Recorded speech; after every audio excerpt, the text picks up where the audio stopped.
Olá! Sejam todos bem-vindos ao Jornadas da Roca Brasil Cerâmica. Esta é uma edição especial, primeiro porque é a última do ano e segundo porque estamos aqui para comemorar o Dia do Arquiteto.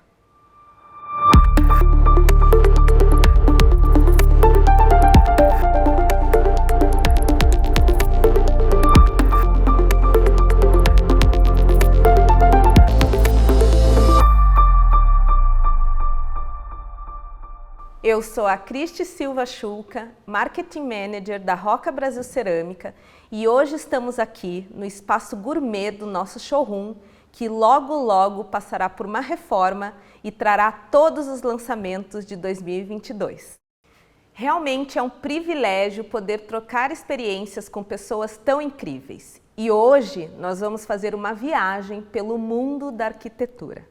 Os arquitetos são parceiros essenciais no dia a dia da Roca Brasil Cerâmica, seja na criação de seus projetos ou nos guiando na criação de produtos e novos serviços. Já peço de antemão que curtam e compartilhem esse vídeo e também nos comentários nos contem as suas jornadas pelo universo da arquitetura. Agora que você já está por dentro do tema do Jornadas de hoje, vamos ao que interessa. Vamos apresentar quem são os profissionais do episódio de hoje. Primeiro, gostaria de dar as boas-vindas a Gisele Dziura. Gisele, seja bem-vinda. Muito obrigada. É um prazer enorme estar aqui. Que bom. A Gisele é apresentadora de mídias de rádio Segredos da Arquitetura e TV Meu Espaço Minha Vida. Gisele, conta um pouquinho da tua história e da tua trajetória para a gente. Bom, eu me formei em arquitetura e urbanismo, fiz intercâmbio na École de Paris-La-Seine, então a minha vida pelo mundo começou aí. Começou bem.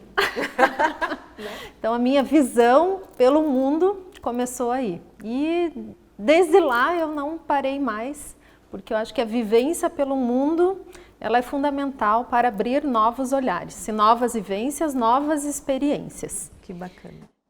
Depois eu alimento a minha carreira unindo a carreira acadêmica com a carreira profissional. Então, hoje eu coordeno cursos de especialização em arquitetura e design na Uninter e também coordeno uma equipe de quase 40 pessoas. Então, eu trabalho no Fundepar, então com escolas estaduais e também tenho o meu próprio escritório, que é a GDARC, e trabalho com sustentabilidade, neuroarquitetura, trabalho também com projetos relacionados a Smart Building e também tenho alguns projetos em parcerias com o escritório em Málaga, na Espanha. Ai, que bacana. Então tem bastante história para contar para a gente aqui hoje. Bem-vinda, Gisele. Obrigada. E agora, o nosso próximo convidado, Felipe Guerra. Felipe, seja bem-vindo. Muito obrigado pelo convite. Eu já me sinto da casa, eu acho que faço um pouco parte desses projetos, desse cenário aqui do showroom, dessa cozinha maravilhosa. E gostaria de agradecer sempre a oportunidade de poder estar falando sobre arquitetura com vocês e discutindo essas tendências, as novidades e o futuro.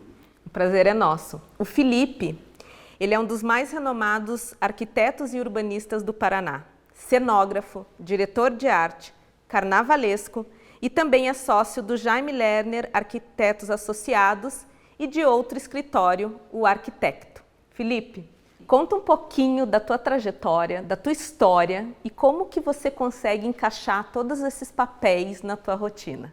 Eu entendo que o ato da criação é um só.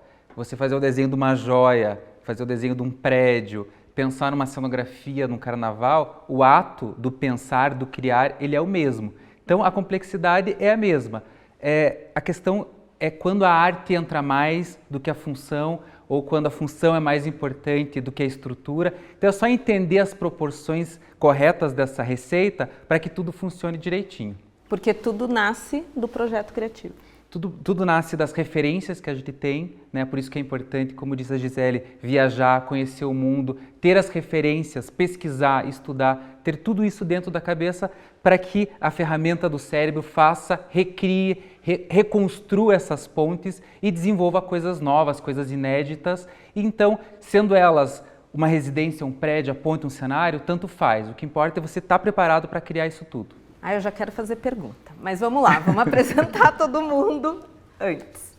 O nosso terceiro convidado é o Milton Zanelato.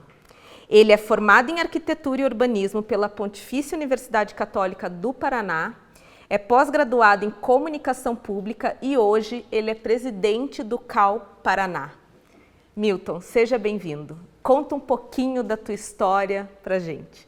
Tudo bem, é um prazer estar aqui, Cristi. Parabéns a esta jornada. É uma satisfação poder estar conversando um pouco mais sobre arquitetura com pessoas tão esplêndidas aí, referências no nosso mercado. Minha história a gente participo da militância, digamos assim, da categoria desde os bancos da faculdade. Eu já participava de diretório acadêmico, centro acadêmico. Tudo começa muito mais na festa, no churrasco, mas as coisas foram crescendo. Então, nesse período, eu participei do Sindicato dos Arquitetos, participei de alguns órgãos do Poder Público e acabei hoje me tornando presidente, estou presidente do Conselho de Arquitetura e Urbanismo do Paraná. Então, a gente está tentando trazer um pouco da experiência que a gente tem para melhorar cada dia mais um pouco o nosso conselho e principalmente dialogar um pouco mais com os arquitetos e com a sociedade. Tentar fazer essa interlocução de uma boa forma, como vocês estão fazendo aqui hoje. Que bacana. Bem-vindo, Milton. Obrigado. E a nossa quarta convidada é a arquiteta Vanessa Paiva, formada pela Faculdade Dom Pedro e pós-graduada em Desenho Urbano na Unifran. Os seus projetos conciliam principalmente mobilidade urbana, sustentabilidade e inovação. Vanessa, seja bem-vinda. Obrigada. Uma delícia estar aqui com vocês, né? Longe do meu outro estado, outra vivência. Isso é muito legal, essa oportunidade de poder trocar. Estou doida para ouvir o que vocês têm para me contar aqui, já que eu sou o único peixinho fora d'água. Cristi, então, eu me formei em arquitetura e urbanismo. Na verdade, quando eu entrei na faculdade, eu tinha uma ideia de trabalhar muito com interiores. Lá dentro, me apaixonei pelo urbanismo. E aí, como você falou a respeito dos projetos voltados para a inovação, na verdade, isso, apesar de ser uma paixão antiga, isso é relativamente novo na minha vida, tá? O escritório desenvolve essencialmente projetos residenciais de alto padrão e também de empreendimentos voltados para o residencial também. E o ano passado, até no meio dessa loucura toda de pandemia, eu encarei 2 desafios. Um foi começar a dar aula, que era uma coisa que eu nunca tinha feito, nunca pensei em fazer na minha vida, e sobre gestão de escritórios de arquitetura. Maravilhoso. Foi um desafio maravilhoso, foi muito legal, funcionou. A gente fez isso no estado de São Paulo, depois fizemos Mato Grosso e tem proposta de levar isso para outros estados. E aí, paralelo a isso, também o outro desafio é que apareceu esse projeto dessa grande intervenção urbana numa cidade em Minas, de fazer um master plan. E eu abracei a ideia, porque já era uma paixão antiga, eu sempre tive vontade de trabalhar com isso. E, obviamente, que é uma outra coisa que eu gosto de fazer muito, também a gente faz muito isso no escritório, trouxe outros 2 parceiros já com uma experiência muito maior nisso. Um escritório de São Paulo, que é a Arcscape, e de Ribeirão Preto, que é o Geraldino, que inclusive foi presidente do CAL São Paulo na gestão passada. Vanessa, bem-vinda. Tenho Obrigada. certeza que hoje a gente vai ter muita história para compartilhar com vocês. Então, vamos começar com uma pergunta para o Milton. Milton, qual que é a sua visão hoje, à frente do CAL? O que você tem como objetivo de levar para a instituição? E por que o CAL é tão importante hoje para os arquitetos? Então vamos contextualizar um pouco, né? O Conselho de Arquitetura, digamos assim, é um bebê dentro dos conselhos profissionais. Apesar de ser bebê, foi o primeiro conselho pós-Constituição de 88, mesmo com diversas profissões mais modernas, como toda a parte de informática, tecnologia da informação. O CAL é o primeiro conselho profissional que é feito pós-Constituição. Então a gente é criado lá em 2010, começa a atuar de fato a partir do dia 1º de janeiro de 2012.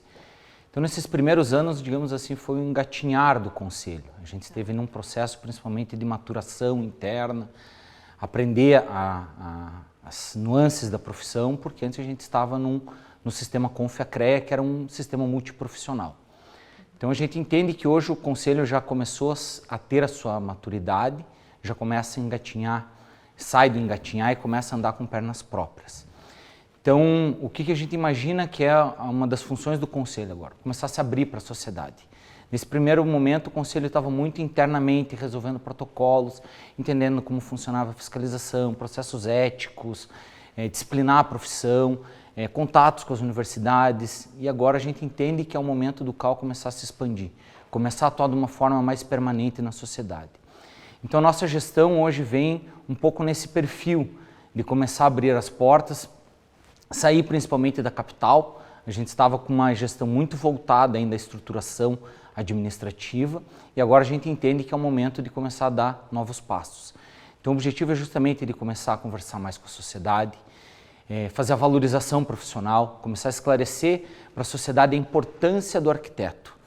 Ela tem que entender qual é a grande diferença entre um arquiteto, um pedreiro, um mestre de obras, um engenheiro. Todas são profissões que trabalham junto. Todo mundo faz parte de uma grande cadeia da construção civil. Mas cada um tem suas nuances, suas peculiaridades, suas vantagens e desvantagens. E, obviamente, a arquitetura é uma dos pilares que a gente entende desse grande processo, onde os arquitetos estão lá trazendo benefícios para a sociedade. Como bem comentado, desde a joia que é produzida pelo arquiteto, desde um edifício, a grande escala como o planejamento urbano, o arquiteto tem essa capacidade intelectual, de estudo, de referências, para ser capaz de atuar em todos esses nichos. A gente, desde o micro escala até a macro escala, o arquiteto intervém e de forma assertiva, de forma que ele consegue transformar a sociedade. Ele consegue transformar os espaços, seja numa decoração do ambiente, de uma ventilação de espaços, até numa questão de mobilidade urbana. Óbvio, nós estamos aqui no Paraná, inclusive com a presença do Jaime, com um representante do escritório do Jaime. O Jaime foi uma referência no planejamento urbano de como um arquiteto pensou os espaços da cidade e como esses espaços refletem na construção dos edifícios e no dia a dia da população. Então o CAL, além da sua função, claro, constitucional de fiscalizar a profissão, e o objetivo da fiscalização é impedir o exercício ilegal, o exercício incorreto, o mal profissional, ele tem o pugnar pelo exercício da arquitetura. E é por isso, inclusive, que a gente está aqui hoje, para falar um pouco mais da qualidade que o arquiteto tem, da competência que ele tem para fazer uma gestão de obras, um projeto de restauro, um projeto de paisagismo, dar aulas sobre arquitetura, capacitar a sociedade, inclusive, a participar de espaços públicos e democráticos. Por exemplo, nós temos alguns instrumentos previstos no Estatuto da Cidade, como a Lei de Zoneamento e Plano Diretor, onde a sociedade tem a possibilidade de contribuir para a sua cidade. E o arquiteto é um dos agentes responsáveis de capacitar a população para que ela possa intervir de forma assertiva. Que quando você abre uma audiência pública e a gente entende as limitações de cada um dos agentes, quando um cidadão vai lá pedir uma melhor iluminação, não é apenas iluminação, ele está pedindo segurança, ele está pedindo condições melhores de mobilidade, de uso da cidade. Então, o arquiteto está transformando o dia a dia das pessoas. E o CAL está lá principalmente para estar gerindo todo este processo, incentivando, dialogando com o poder público e principalmente com a sociedade, a qual é a nossa função de defender. Muito legal. E a gente percebe a amplitude do papel do arquiteto. Né, e do CAL como organismo que vai possibilitar essa diversidade de atuações, né, do profissional. Sim, é até uma coisa que eu tenho que pontuar, o Conselho de Arquitetura, apesar das pessoas acharem, ele não serve para proteger arquiteto. Na verdade, nós estamos lá para proteger a sociedade. Só que na hora que a gente protege a sociedade, a gente está indiretamente lutando pelo arquiteto. Mas a nossa função é sim, o cidadão ele não tem, assim como eu dou às vezes essas referências para as pessoas entenderem. Quando infelizmente você sofre um acidente, vai com uma ambulância para um hospital, você não tem tempo de chegar lá no hospital e perguntar, médico, você sabe operar? Você se formou? É a mesma coisa, quando você entra num espaço, seja aqui na Roca, seja num shopping center, seja numa igreja, você quer que aquele espaço tenha qualidade. Você não pode entrar lá com medo de que vai cair o prédio. E, infelizmente, a arquitetura gera risco. A má arquitetura. Então, a gente precisa estar passando essa segurança para a sociedade, que os espaços onde ela frequenta, que é desde a cidade, do estado, no país, na casa dele, no escritório que ele trabalha, que são espaços seguros, qualificados, que você tenha ergonomia do trabalho, que você tenha ventilação, ambientes saudáveis. A própria pandemia nos mostra muito isso. E os arquitetos já trabalham com isso há décadas. Então a gente está aqui justamente para estar valorizando o trabalho deles, e aqui a gente vai ter essas experiências magníficas que vão apontar como os arquitetos estão transformando o dia a dia para melhor nossa sociedade. Muito bom. Obrigada, Milton. Eu que agradeço. Agora eu tenho uma pergunta para Vanessa. Vanessa, conta pra gente um pouquinho mais sobre seus projetos que envolvem mobilidade e sustentabilidade. Cristi, vamos até voltar um pouquinho, né? Quando a gente fala principalmente, até tirando um pouco a mobilidade, mas a sustentabilidade e a questão da inovação, que é um dos 3 pilares aí que a gente não falou nesse começo, isso a gente já faz muito nos projetos residenciais. Hoje não tem como a gente fugir disso. Sim. Né? Então a questão de sustentabilidade, muito embora, eu sei até a gente vai falar disso aqui, a gente ainda questiona, né? Será que a sociedade entendeu isso e está praticando isso? Mas eu acho que assim como o Milton falou, a coisa vai evoluindo, né? Vai não crescendo e a gente é muito responsável por isso. Eu falo que a gente é muito responsável por educar o papel, né? os nossos clientes. A função é essa sim. mesmo. Muitas vezes a pessoa chega no seu escritório e não sabe nem o que você faz, o que é o arquiteto, o que é o engenheiro, o pedreiro e assim vai, né? Então imagina isso quando a gente começa a falar de questões de sustentabilidade. E inovação também. Então, tem muita gente que fala assim, às vezes, mas eu não gosto de tecnologia. Gente, Desculpa, mas não tem como. A pessoa fala, eu não gosto de tecnologia com o celular na mão. Peraí, só um minutinho, então eu tenho que atender aqui e falar, né? Então, isso também é inerente hoje no nosso dia a dia. Então, no residencial, no comercial, nas obras em geral, isso é essencial. E essa questão da mobilidade, muito então, quando a gente vai falar da questão do urbano, né? Então, juntando tudo isso, o que as novas tecnologias, o que as questões da sustentabilidade vão influenciar para uma melhor mobilidade dentro das nossas cidades. Então, por exemplo, nesse projeto novo que a gente está fazendo em Minas, já está contemplado a área de circulação de veículo autônomo, pouso de drone, que daqui para frente a gente entendeu que o comércio, né, na pandemia, a gente aprendeu a consumir muito. Sim. E isso só tende a aumentar com grandes cadeias aí que a gente conhecia como entrega só de alimentação, já migrando para produtos, inclusive de decoração e N outras questões. E também a gente já está trazendo nesse projeto a implantação até do Vertiport. Parece Jetsons, né? Então, mas é verdade, está logo ali. Vindo, né? Que é o avião de pouso vertical. Então, isso já está acontecendo, isso já é realidade. A indústria brasileira já está fabricando isso. Então, a gente está nesse projeto trazendo a infraestrutura para que isso possa acontecer. Né? O avião está sendo feito, o drone está sendo feito, e aí, como é que isso vai como é que isso vai conversar aqui dentro da cidade? Né? E eu acho que mostra o papel amplo do arquiteto, tanto como educador e como provedor de soluções. Porque também não adianta você ter a tecnologia e aí faz como? Se a cidade não foi preparada. Vastas questões, inclusive quando a gente fala de segurança. Sim. Né? Muito bom, Vã. Obrigada. Agora eu tenho uma pergunta para o Felipe. O Felipe, que é arquiteto, cenógrafo, trabalha com eventos.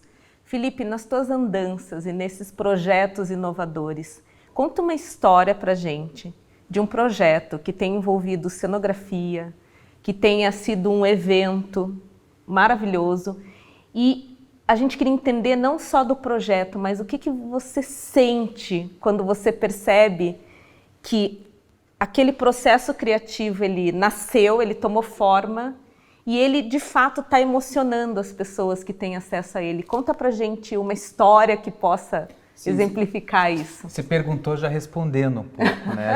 A gente como arquiteto fica feliz quando a gente atinge esse ponto, né? Da emoção, seja a emoção de um cliente que está realizando o sonho de uma casa, seja a emoção de um prefeito de uma cidade inteira ou até de um país todo. Eu acho que essa pergunta, quando você me fez, eu me lembrei imediatamente de um projeto que fizemos, que é a reestruturação urbana de Angola, Luanda, capital de Angola, que estava depois da Guerra Civil totalmente destruída. Então a gente chegou com o escritório lá, com esse desafio de repensar a malha urbana, repensar os espaços públicos. Né? A gente tinha lá 13 mil pessoas vivendo em favela, que elas saíram do campo para se proteger na capital e ficaram vivendo do jeito que dava, né? Amontoadas. Lá eles chamam de museques, as favelas, porque são horizontais, não são aqui como a gente conhece no Brasil, mais verticais, né? Nas encostas. E encontramos um povo que precisava de carinho.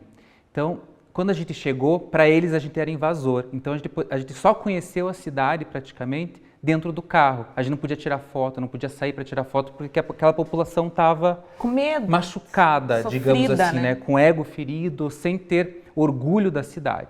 E a gente começou aos poucos, né? Durante 10 anos a gente foi começando um trabalho que levou muito em consideração a arte, o artesanato. Então as nossas pesquisas dentro dos grandes mercados de artesanatos foram fundamentais e trazendo as referências e os materiais locais. Então a gente trouxe aquela tapeçaria, o desenho, aquele desenho geométrico e às vezes orgânico, africano, para dentro das calçadas, para as praças, e a gente foi requalificando o espaço público da cidade. E a gente foi observando o comportamento da população. Começou a observar que aquelas calçadas e aqueles espaços que não eram utilizados começaram a ser a sala de estar do angolano, né? Porque dentro da casa eles não tinham qualidade, mas ali no espaço público a gente começava a ter qualidade. E para a gente o ápice foi quando nas últimas visitas que a gente fez, a gente começou a perceber que as noivas estavam fotografando nas praças. Ou seja, para nós fez todo sentido. Quer dizer, se as noivas estão fotografando nas praças, é porque elas têm orgulho. Aquele é o cenário que eles sonhavam. Sim. Então, fizemos, eu acho que o arquiteto, o urbanista, fazendo a diferença dentro de uma comunidade, de uma cidade, transformando, inclusive, o comportamento das pessoas. Porque é no espaço público onde você consegue dar qualidade. Né? Nem sempre você consegue atuar dentro do espaço privado. Mas quando o espaço público tem qualidade, quando a calçada é boa, a iluminação é bacana, a praça e o parque funcionam, a cidade se orgulha. E por isso que o Lerner teve o sucesso que teve como urbanista para o mundo. Porque ele, com soluções muito simples, cutucou o orgulho do curitibano. Ele ofereceu uma cidade que, com soluções simples e baratas, de rápida inserção e de rápida construção, tornar o curitibano orgulhoso daquele espaço que ele vive, né, na cidade que ele vive. E isso se aplicou também muito agora no projeto que a gente fez da requalificação da Orla do Guaíba, em Porto Alegre. A mesma situação de Angola, obviamente que com proporções diferentes, mas de você pegar uma fatia da cidade, um pedaço da cidade, uma região descuidada de uma cidade, você requalifica aquilo de forma correta, com materiais bons, com qualidade, com bom desenho, com bom gesto, e você percebe a população abraçando aquilo. A população toma conta, a população vive a cidade. Então é isso. E você proporciona bem-estar, né? Absolutamente. Então é sentimento também, né? As pessoas, elas podem até não entender, mas elas se sentem bem naqueles espaços, né? Elas se sentem acolhidas. Acho que esse que é o presente, né? É o espaço da troca, a cidade é o espaço da troca. E a pandemia nos jogou isso na cara, né? Como fez falta para a gente trocar informação, se encontrar, né? E agora a gente está falando do tal efeito champanhe e é exatamente o que está acontecendo. A gente está percebendo as pessoas estão começando a poder sair, vai explodir. Como é importante, como a gente está começando a dar valor ao encontro e agora ao reencontro. E a cidade tem que oferecer, tem que dar qualidade de espaço para que esse reencontro e o encontro aconteçam. Maravilhoso, parabéns. Agora tem uma pergunta que eu sou meio suspeita, então é um tema que me fascina e eu vou perguntar para Gisele. Gisele, conta um pouquinho, explica para quem está nos vendo agora o que é a neuroarquitetura, que você trabalha com isso nos teus projetos, como que funcionam os smart buildings e como que isso está integrado com o futuro da arquitetura? Olha que desafio essa pergunta. São 3 em uma só. Então vamos lá. Bom, primeiro a neuroarquitetura. Bom, os 3 temas me fascinam porque envolve neuroarquitetura, edifícios inteligentes e tendências. Sim. E tem mais um ainda, que é a sustentabilidade, que está envolvido no meio, em né? tudo isso. Aham. Então, a neuroarquitetura é o modo com que os ambientes construídos e naturais também impactam o modo de comportamento, o bem-estar, o modo de vida das pessoas. E tudo isso tem estudos científicos que comprovam como que acontece isso. Isso dentro das neurociências. Então, o que são essas neurociências? Psicologia, medicina, biologia, sociologia, psicologia. Então, são várias ciências que, estudadas, estimulam o cérebro. Então, eu já vou explicar como é que isso acontece, esse processo. E faz com que o organismo se comporte de maneiras diferentes, né? Então, vou dar um exemplo. Já aconteceu com você de entrar num lugar e falar assim, eu tenho que sair daqui. Eu tenho que sair daqui, mas eu não sei o que acontece. Eu não estou me sentindo bem, mas eu não sei o que é. Pode acontecer isso, eu não sei o que é, mas eu tenho que sair daqui. Pode acontecer também de você saber o que é, né? Esse espaço está muito frio, muito quente, eu estou com calor, você começa a tirar a blusa ou colocar blusa, ou você não gosta daquele odor, é um odor insuportável, né? Então você é consciente disso. O corpo responde àquele ambiente. Então é consciente, então tem algo que é consciente e algumas coisas que não são conscientes. Então tudo isso o teu cérebro está processando. Então são várias glândulas no teu organismo inteiro que não estão localizadas somente na glândula principal do organismo, né? Então são várias glândulas, tá? Então claro que isso começa com o sistema nervoso central, que dá aquele aviso para várias glândulas, inclusive ovário, inclusive estômago, aquela coisa, nossa, me deu, né, dor de barriga, né? Então tudo isso acontece, né? Então quais são os estímulos, né, para que isso aconteça? Isso acontece no meio ambiente, que pode ser aberto, pode ser fechado, enfim. Quais são esses estímulos? Aí que tá, são os estímulos físicos, né, que alguns são claros, que são esses que eu exemplifiquei para você. Sim. A luz, né, então luz baixa, luz alta, as cores, ruído, temperatura, esses que eu exemplifiquei, e outros também. Tem os estímulos, tem os biológicos também. Então, por exemplo, poeira, ácaro, né, que começa a causar, inclusive, problema de saúde, né, a espirrar, ou dar dor de cabeça, ou enfim, né, que inclusive a gente vê que algumas pessoas começam a ter problemas de saúde em função daquele ambiente que às vezes não tem uma ventilação, uma circulação de ar, uma iluminação adequada. Né?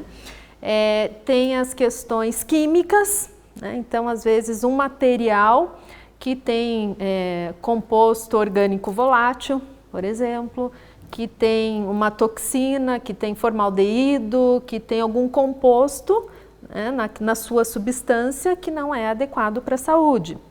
E tem outras questões, né, que não estão relacionadas à arquitetura, mas estão relacionadas ao meio, à questão psicossocial, a questão de organização. E memória também, memória, né? Questão cultural, as experiências. Então, assim, são várias questões que influenciam, né, na questão do comportamento, das atitudes, do bem-estar e da saúde, né? Então isso, eu fiz um resumo, mas a gente pode aí, sim, né, falar se estender, né? Mas temos limites, então vamos lá. Isso com relação à neuroarquitetura. Aí, com relação aos edifícios inteligentes, né, aos smart buildings, eu entendo que é a conexão entre as pessoas, os objetos, as tecnologias, a gestão e ao processamento de tudo isso, né? Então, hoje nós temos a internet das coisas, né, que são os 4.0, a internet das coisas, os drones, que a nossa colega falou, o data science, quanto é importante a questão do big data, né, de ter todos esses dados, mas ter todos esses dados e o que fazer com esses dados, né? Porque não adianta ter os dados, né, sem analisar, sem ter esses dados para tomadas de decisões, tem que fazer a gestão desses dados, né? A questão do metaverso, a questão dos, enfim, né, dos robôs e tantas outras tecnologias que nós temos. Mas aí ligado à neuroarquitetura, algumas questões aí, né, fazendo alguns links. O que a gente tem? As simulações, por exemplo. Nós podemos simular a questão de iluminação, a questão, vamos lá, o primeiro item, só simulação ainda. Né? Então nós podemos simular iluminação, podemos simular ventilação, podemos simular a proporção dos espaços, as cores dos espaços e podemos simular isso com o cérebro. Então, que efeito que causa no cérebro, né? Nos espaços corporativos, nos espaços de escolas, nos espaços, então, em várias tipologias e categorias de espaço. Né? Por que eu falo nesses espaços? Que eu ia falar lá, mas abriu-se para um outro leque no discurso. Pode influenciar nos espaços corporativos, com relação à cognição, com relação à concentração, com relação à privacidade dos espaços, nos ambientes escolares, né, que eu atuo agora particularmente, com relação ao aprendizado, à concentração. Então, tudo isso influencia e é possível medir. Aí, continuando, então a gente tem a questão da simulação dos espaços. Ah, mas o edifício já está construído. Em que pode contribuir? Pode contribuir na medição. Como é que eu posso controlar? Eu posso ter dispositivos sensoriais para controlar, para medir e controlar. Então, qual que é a medição, o controle de temperatura, o controle de partículas de ruído, partículas de poeira, enfim. Então, tudo isso eu tenho uma gestão e um controle.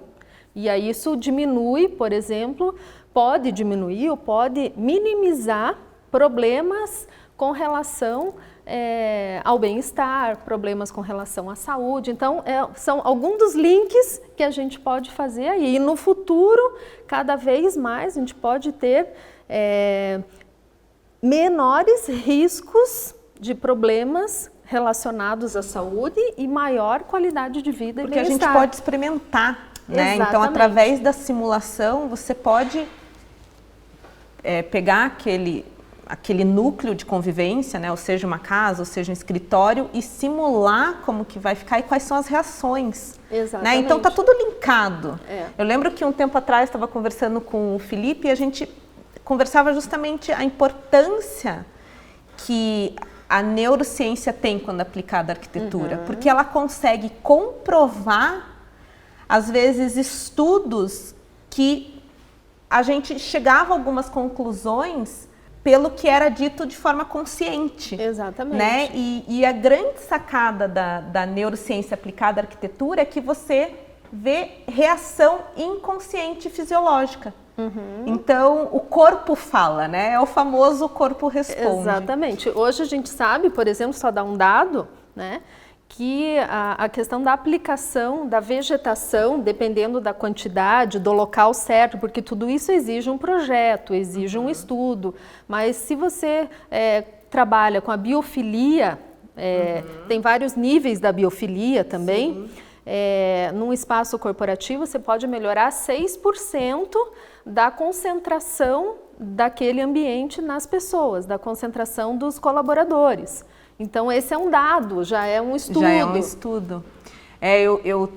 Eu vi um outro dado também de estudos de retrofit com biofilia que melhoram, além da concentração, que você também consegue melhorar os índices de produtividade e criatividade. Isso. Então, quando a gente fala de biofilia, que você ter a vida por perto, né, seja o verde ou seja incidência de luz solar, você consegue melhorar esses níveis, né? E pessoas mais criativas, né, mais produtivas, que conseguem se concentrar, isso você cria um ciclo virtuoso, né? Porque é bom para todo mundo, é bom para o bem-estar de cada um que está ali dentro, é bom para a companhia também. Maravilhoso. E o último link dessa pergunta extensa. E aí a gente, hoje, né, quando a gente pensa em futuro da arquitetura, é tanto estudo, né? Porque a arquitetura ela tem como objetivo colocar o ser humano como centro, né? Então você vê um avanço tanto da neurociência dentro da arquitetura como da tecnologia, ou você acha que uma das duas tem um peso maior, ou elas têm essa fusão e a neurociência consegue através da tecnologia medir e com isso o profissional de arquitetura consegue projetar melhor? Como que você enxerga tudo isso? Eu enxergo hoje cada vez mais as áreas se integrando. Tá. Hoje eu enxergo o arquiteto indo para a área da tecnologia, tecnologia indo para a área da neuroarquitetura, não tem mais só o arquiteto trabalhando somente na área da arquitetura. Multifuncional. Cada vez mais. Então, hoje eu enxergo assim. Eu até estava falando esses dias com um ex-aluno meu, que hoje mora no Canadá, e ele está trabalhando com tecnologia aplicada na arquitetura. E ele é arquiteto. Então, ele foi lá para a tecnologia e voltou. Então, hoje não tem mais... essas barreiras, né? Não. Muito legal, sensacional. Obrigada, Gisele.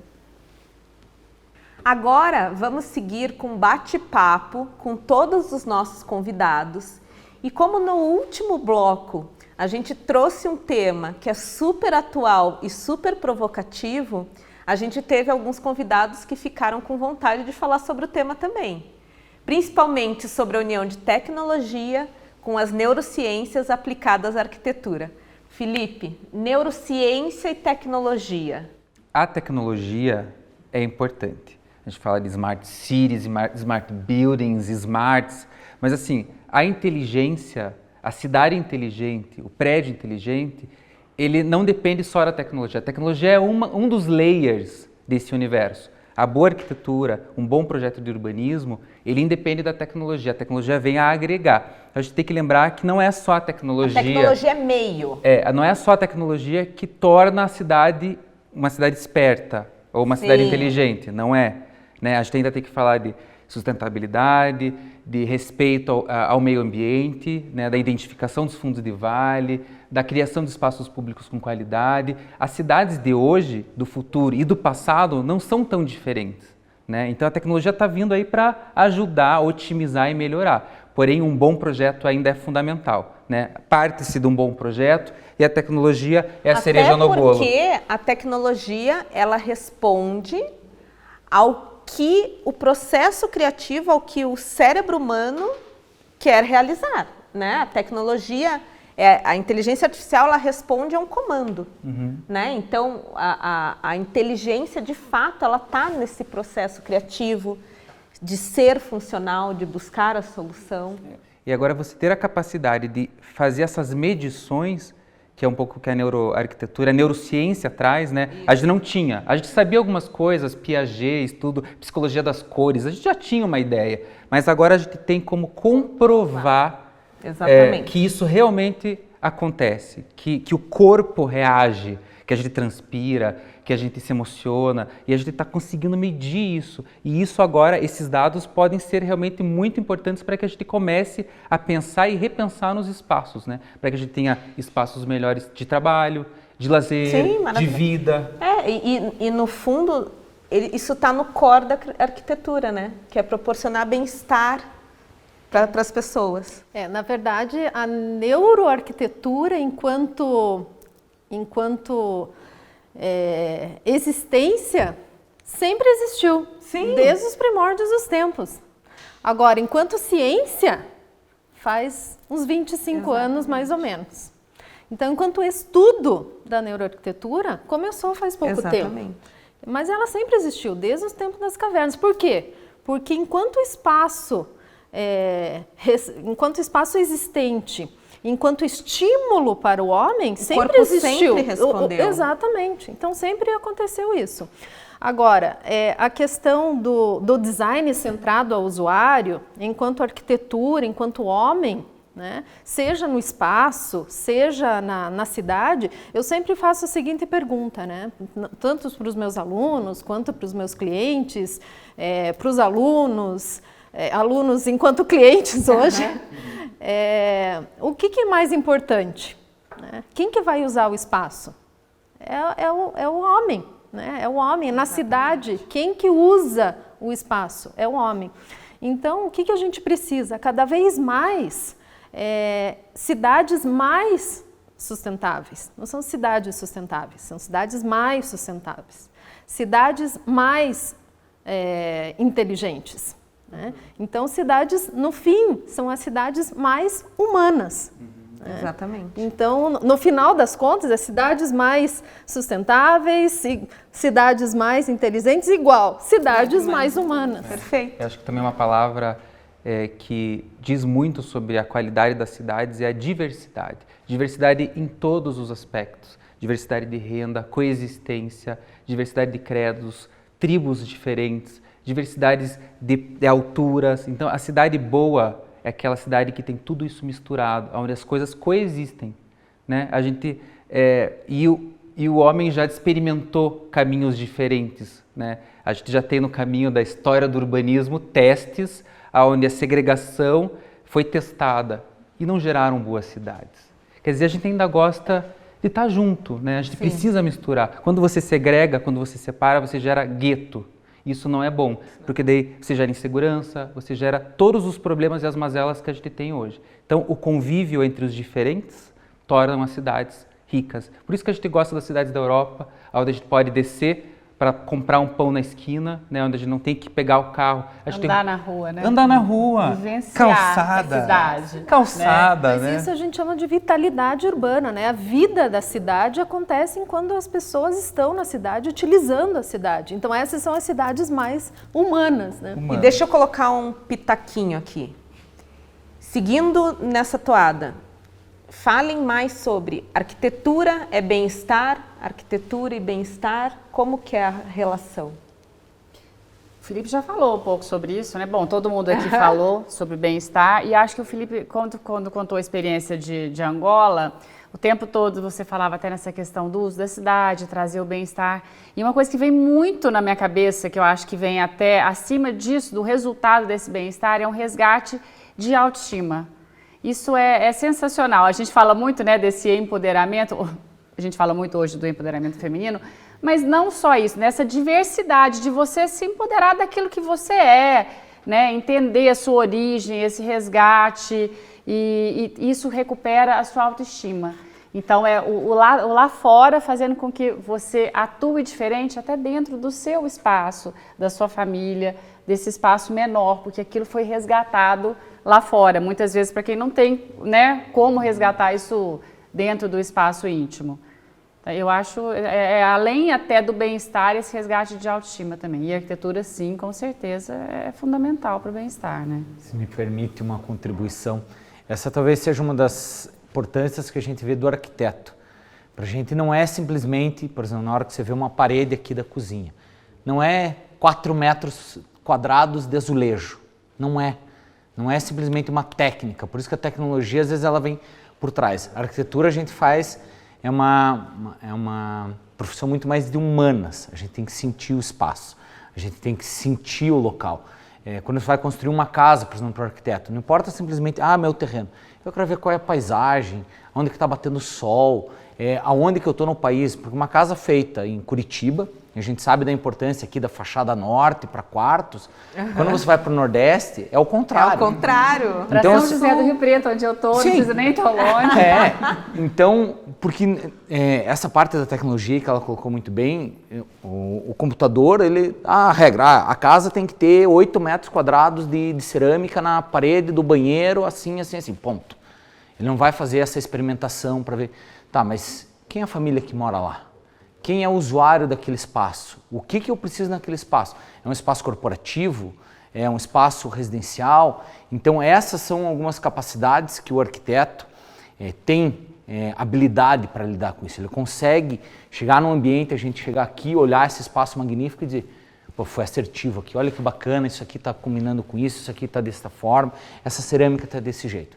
Porque são essa parte dos sentimentos, por isso que a arquitetura ela não é simplesmente há uma dificuldade de você ensinar arquitetura, porque tem coisas que não é um livro lá de matemática que você vai dizer 1 mais 1 igual a 2. Tanto que essas soluções que ele comentou, que o Felipe comentou, se você pega a cidade, raramente, você anda no mundo inteiro, você vai ter repetição de edifício. Porque cada edifício tem uma solução única para aquele espaço único, para aquele tamanho de terreno, para um perfil de cliente que vai utilizar aquilo ali. Não é uma produção em série, você não consegue fazer. Tanto que a tentativa de produção em série de arquitetura, infelizmente, tem levado à falência de algumas coisas. A gente teve alguns casos de programas habitacionais, onde você simplesmente queria enquadrar família das mais diversas categorias, com filho, sem filho, mulher dona do lar, homem solteiro, com avó, com pai, com 8 filhos, com 2 filhos. Não, a mesma casa, com a mesma orientação, com a mesma fachada, com a mesma cor, e dizer, não, daí lá dentro você arruma outro imobiliário. E isto implodiu. A gente tem, no Brasil, diversas vilas que foram feitas que ou acabaram se transformando em grandes guetos, ou foram tomadas pelo tráfego, ou foram tomadas, inclusive, foram abandonadas. Por quê? Porque cada pessoa tem um sentimento diferente, tem uma experiência diferente dentro daquele aspecto. Então, e aí não posso deixar de elogiar também, acho que a Roca faz um papel muito importante nisso na hora que a gente vê pelo próprio espaço variedades. Porque a gente precisa ter ferramentas de variedades para a gente poder trabalhar esses espaços, criar sentimentos, criar experiências e sensações. Então, e o arquiteto, desculpe, a gente tem que puxar a sardinha, é o profissional mais capacitado para conseguir abordar todos esses temas de uma Porque forma... é muito multidisciplinar, Sim. né? Então, o olhar, ele tem que ter, como o Felipe falou, tem que ter repertório, tem que conhecer novos lugares, tem que entender soluções, tem que olhar hoje para tecnologia, para biotecnologia, para biomimética, né? Então, evoluiu muito. Se me permite, eu gostaria só de falar sobre essa questão do bem-estar, já que você perguntou para todo mundo. Fala. Não, aqui eu acredito que o bem-estar ele é uma combinação de vários aspectos. Foram comentados alguns, mas eu acredito que é a combinação dos aspectos sociais, que o empoderamento é um deles, por exemplo, mas é o convívio, é o bem-estar com as pessoas, esse é um deles, que é o social, é o biológico, que é o físico, então também que corresponde aí ao espaço, então aí a gente traz a questão da neuroarquitetura como um propulsor e o estudo de tudo isso, e o arquiteto sendo fundamental nesse âmbito. A questão dos aspectos psicológicos, então é o mental também, então a gente não pode esquecer disso, e o aspecto espiritual, então é a combinação de todos os elementos. E aí o equilíbrio de tudo isso, que talvez seja o mais difícil. Sim, com certeza. Não, é complexo, mas eles resolvem, gente, isso que vocês têm que entender. Chama um arquiteto que, tá resolvida a vida. E aí, tem uma perguntinha aqui, que vocês vão me matar, porque eu sei que vocês vão falar, como assim? Mas a pergunta é, arquitetura bonita ou funcional? Tem que escolher? Só tem essas duas opções? Sabia? Pode ser um Pra criar triângulo, pode ser um polêmica, triângulo, pode. triângulo Vai. vitruviano. Para mim, assim, uma das primeiras coisas que eu aprendi na faculdade, que a boa arquitetura, ela é um triângulo entre venustas, firmitas e utilitas. Então ela tem que ser bela, ela tem que ser funcional e tem que ser bem estruturada, né? Tem que ser... então você tem que cuidar de todas as partes de forma igual e com a mesma importância. Todas elas têm que estar em harmonia. Então você tem que ter funcionalidade, porém tem que ter beleza, porém tem que ter uma boa estrutura. Obviamente que tem projetos onde esse triângulo deve ser deformado. Né? Você vai fazer um projeto de um museu, às vezes o museu ele precisa ter, dependendo do tipo do museu, mas ele precisa ter uma questão onde a estética ela precisa chamar mais atenção do que a funcionalidade. Então, dependendo do projeto, se deforma esse triângulo. Mas para o dia a dia, a arquitetura do dia a dia, até para a cidade, eu acho que quando o equilíbrio entre as partes acontece, a gente tem o melhor caso. Porque caminham juntas as duas coisas, né? O que é para você? Eu acho que não, é difícil desassociar mesmo. Até porque muitas vezes uma solução técnica muito bem feita, ela é maravilhoso de ver, não é? E o belo importa, né? Exatamente. Então eu acho que é muito interligado. A coisa funcional, bem resolvida, ela é bonita também, né? Mas eu acho que, obviamente, desassociar as coisas, não, eu vou priorizar isso. São em alguns casos. Em geral, eu acho que mesmo quando a gente precisa desassociar, existe essa questão de você interpretar e trazer essa função do arquiteto de trazer... entender, né? Entender o que é primordial naquele segmento. Exatamente. E de fazer o tal do equilíbrio. Muito legal. Se permite, eu vou jogar a bomba para o seu colo. A Roca... tem, acho que, mostrado boas soluções disso. Não adianta ser só belo se não for funcional. Então, vocês têm diversos produtos disso. Então, eu pergunto para vocês, o que é mais importante para vocês? Os dois. Por isso que eu falei, a pergunta é capciosa, porque né, tem que ser bonito fácil. E funcional. Você durável, tem que, e durável. Você tem que buscar a solução. Porque a gente também trabalha com o belo, né? E a gente... entrando de novo, né, porque a gente trouxe essa temática do sentir e do corpo humano como centro de tudo, a beleza importa, né? A beleza, ela proporciona bem-estar. Então, realmente, não tem como separar as duas coisas. Mas aí no dia a dia, no usuário, seja num produto da Roca, seja num espaço, se o resto não está resolvido... aquele primeiro impacto só da beleza deixa de ser importante, às vezes vira até um problema. Exato. E aí a neuroarquitetura entra, né? Como é que isso vai impactar na pessoa, no comportamento, como é que isso vai impactar no uso, até no uso, né? E aí que é o problema, né? E aí pode ser com relação ao funcional, com relação à estética.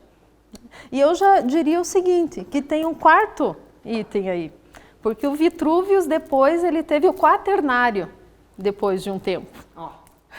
Esse eu não aprendi, esse eu não aprendi na faculdade. Perdi essa aula. Então vamos lá, aula com a professora Gisele agora.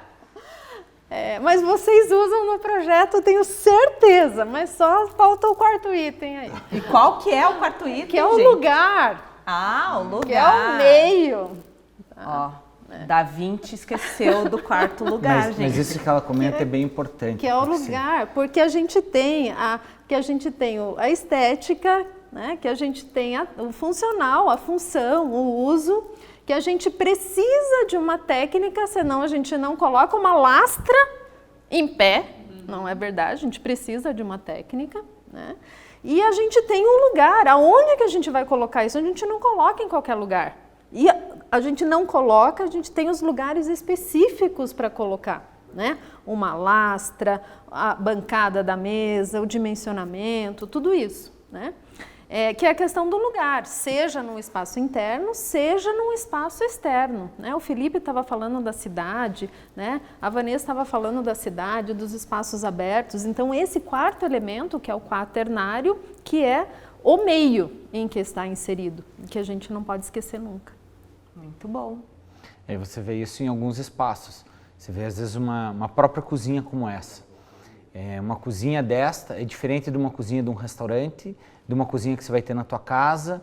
É um espaço que você fica, às vezes, pouco tempo ou muito tempo. Às vezes, o pessoal comenta muito, por exemplo, cores. A teoria de cores, como que você vai? Você vai ficar muito ou pouco tempo naquele espaço. Porque, às vezes, uma cor... eu vou fazer um consultório. Você tem, às vezes, uma parede lá com uma cor um pouco mais gritante. É legal, chama atenção, marca o ambiente, marca espaço. Mas se você ficar, às vezes, muito tempo naquele espaço, talvez comece a carregar. Vocês estão fazendo experiências com isso. Então, este tempo e uso é importante. Então, às vezes, o que é belo, no início, que você entra, se impressiona, depois fica carregado. Ao mesmo tempo, o que às vezes você achava que era apenas belo, se ele não for funcional, ele perde o belo, fica para trás, como ela comentou. Olha, então, gostei. Temos mais um virou tempo. Um pentágono. É o tempo. O tempo. Então, e são fatores que assim... Faltou um flip chart aqui atrás, gente, entendeu? No próximo Jornadas teremos um flip chart, porque complicou aqui o... Mas isso é uma coisa que é interessante, porque a gente tem que ver como que é a evolução. O Felipe comentou muito bem das cidades europeias. É um clássico, que sobreviveu ao tempo e continua belo, continua funcional.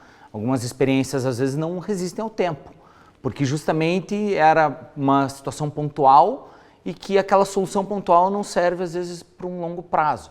Então, o arquiteto tem essa capacidade, por isso quando você comentou mais cedo, por exemplo, de retrofit. Como você pegar um espaço, conseguir remodelar ele, o arquiteto tem essa visão. Hoje a gente tem trabalhado principalmente com essa questão de tecnologias e de sustentabilidade, com BIM de 3D, 4D, 5D, 6D, desmonte de edifício, reutilização futura, por causa dessa questão da sustentabilidade. Que hoje é impensável você pegar, vou simplesmente implodir um prédio. Você tem diversos materiais que você pode reutilizar. Hoje é o desmonte desse edifício. Então hoje você já pensa outras coisas e por isso que o arquiteto, infelizmente, a gente passa muito tempo na nossa vida estudando, é uma coisa que a gente não para, a gente está em constante atualização, porque a cidade muda, a sociedade evolui e a gente tem que estar acompanhando. Então o que era neurociência no passado, que era papo de louco, de psicólogo, de psiquiatra, hoje está mudando o nosso dia a dia. A tecnologia, os loucos mudaram um pouco. Hoje a tecnologia que a gente tem no smartphone é maior do que o primeiro foguete que chegou à Lua. Sim. Então, assim, e hoje isso está aplicado num fogão que está aqui, numa torneira com sensor, na iluminação, que ela faz com sensores de reconhecimento de espaço para ver se tem gente ou não. Por exemplo, na iluminação pública, isso é muito comum hoje, da cor da luz, da intensidade da luz, se tem pessoa ou não tem. Então, a gente é uma constante evolução.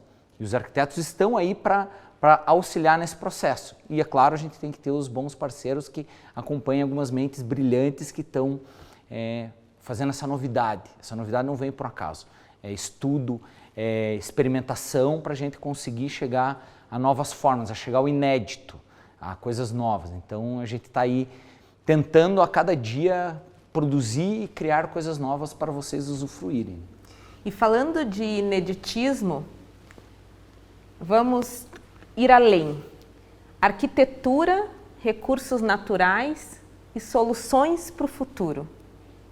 Como é que a gente volta para o triângulo e resolve essa equação? Eu acho que é um grande desafio e está na mão dos arquitetos entender como que vai ser a cidade do futuro. Como eu já falei, a cidade do futuro muito provavelmente vai ser igual à cidade do passado, com mais tecnologia. Mas da onde virão esses recursos, né? Eu sempre gosto de falar da questão da cerâmica. Para mim é uma mágica. Se a gente pegar uma lastra de 2,5 metros por 1,20 m, incrível, com uma textura do mármore exótico, aquela coisa fantástica. Se for lá no comecinho do processo, era barro. É barro e tecnologia, né? Ou seja, a gente continua utilizando barro, do que há 20 mil anos, né, os homens primitivos usavam, a gente continua usando o tijolo de cerâmica para construir nossas casas.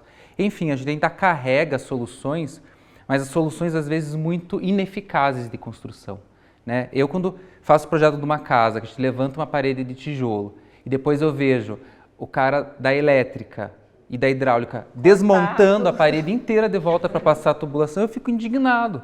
Para remontar a parede de volta. Eu acho que a gente tem, óbvio que a gente tem soluções, mas a gente tem pouco acesso a essas soluções e elas têm que chegar mais rápido. Eu estou esperando a tal impressora. Que meu sonho vai ser, quando eu chegar, fazer um projeto, chegar uma impressora em cima do lote e essa impressora vai imprimir a casa, o prédio, com uma liberdade que eu não tenho hoje, né? Porque se eu quiser fazer um casulo, hoje eu vou me bater, mas com uma impressora 3D eu vou conseguir. Então, eu enxergo hoje a impressora 3D que a gente usa na parte industrial e em casa para fazer coisinhas bobas, ela já está migrando para grandes formatos. Eu acho que aí a gente vai ter uma grande revolução, sem desperdício de material, com massas ecológicas, onde você trabalha com minerais e agregantes mais ecológicos, com zero desperdício, com uma racionalização imensa na parte acústica e térmica, onde o sistema e a tecnologia vai nos ajudar a fazer essa conta, e a gente vai poder levar muito a nossa capacidade de criar formas novas, sem ficar escravo do que Le Corbusier trouxe como solução, que a gente usa até hoje, de pilar e viga, né, que quando a gente deixou de ser arquitetura estrutural para ter uma arquitetura de planta livre, onde a estrutura é o que segura o prédio, a gente está refém disso até hoje. Está na hora da gente ter uma revolução, né? Está na hora da gente ter a capacidade de projetar de forma mais livre, de forma ecológica, de forma sustentável, utilizando essa tecnologia que a gente já tem aplicada nos projetos. Eu fico, às vezes, com todo respeito aos arquitetos, né? Mas às vezes eu visito condomínios fechados e eu fico, às vezes, assim, tudo igual, assustado com as soluções, às vezes, que os arquitetos trazem para as residências. Não é possível, né? Sem falar isso dos grandes bairros planejados de habitação social. Não é possível que exista saúde, uma cidade saudável ou pessoas saudáveis vivendo em 1.000, 3.000 casas iguais. As pessoas são diferentes, as pessoas têm memória. A gente está falando muito de ciência. E a memória, gente, e a cultura. Tem muita coisa por trás, né? A gente carrega muita coisa do passado, isso, a gente não pode desrespeitar isso. Cada civilização, cada povo tem uma identidade e a gente tem que respeitar a identidade. E o Jaime falava, relembrando o Jaime, que vale a pena relembrar o Jaime, né? Que partiu esse ano, ele falava assim, ninguém rasga um retrato de família porque não gosta do nariz grande do tio. O que ele quer dizer com isso? É que, assim, não é porque é ruim, não é porque tem algumas coisas que a gente não gosta na cidade. É ruim, tem os defeitinhos, né? né? Tudo tem, o defeito existe, mas a gente não rasga, a gente não abandona as nossas cidades pelos problemas que elas têm. Sim. Né? Então, assim, a identidade é uma coisa a ser levada muito em consideração. Eu acho que eu fugi totalmente do tema. Fui navegando, mas para falar Mas qual que era a pergunta? Não né? sei, só sei que a resposta é, quero uma impressora 3D de casa. Aqui a gente vai sortear aqui no final do programa. No final, iremos impressora sortear 3D. uma surpresa, uma impressora 3D de casa. Que o no Felipe futuro. que vai financiar. E eu quero ver como que a Roca vai resolver o revestimento cerâmico nessas casas, né? Ou se ela impresso. Vem impresso. Vem impresso, É o Felipe. cartucho que você bota na impressora. Sim, já que vi. cor você quer, como que é o veio do mármore.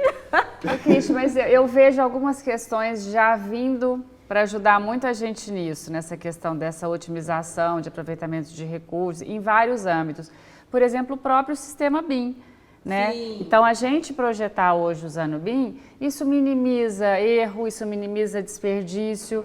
Então, até no projetar hoje, a tecnologia, obviamente, gente, sempre quando a gente fala de tecnologia, qualquer que seja, tem alguém atuando atrás disso, né? Tem a pessoinha lá atrás, assim, né? Tem gente, né? Interpretando isso, criando isso, pensando sobre tudo isso. E outra questão é a construção, o processo industrializado, cada vez mais, né? Nos sistemas construtivos industrializados, seja usando a madeira, o ferro, sistemas mistos.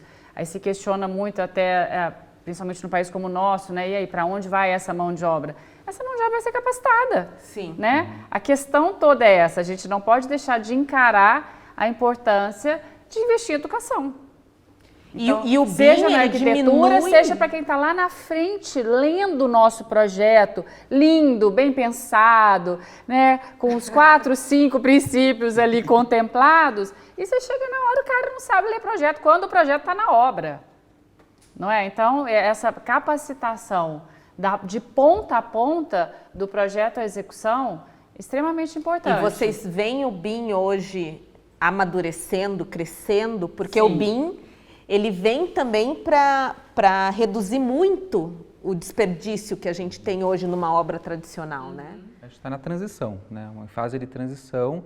Que é cruel não sempre, é fácil. né? Eu tenho 40 anos de idade, confesso que já tenho uma dificuldade no entendimento da plataforma. E acho que porque a gente também veio vindo de muitas outras plataformas, mas isso é natural. Eu vejo a mesma coisa quando eu cheguei no escritório, o primeiro estagiário lá do escritório do Jaime. eu cheguei com o 3D, ninguém sabia o que era um 3D. Era um 3D básico, né? Mas aquilo era o Photoshop 3D. Para eles era uma coisa... Eu sinto isso já, mas os jovens já estão vindo e não tem volta. E isso está na faculdade? Isso está na academia? Olha, eu estou agora mais distante da graduação. Então, estou na pós-graduação. Na especialização, hoje tem especialização. Especialista BIM e Manager BIM. Então, estão sendo capacitados a essa oferta e a procura também, muita procura na especialização em BIM.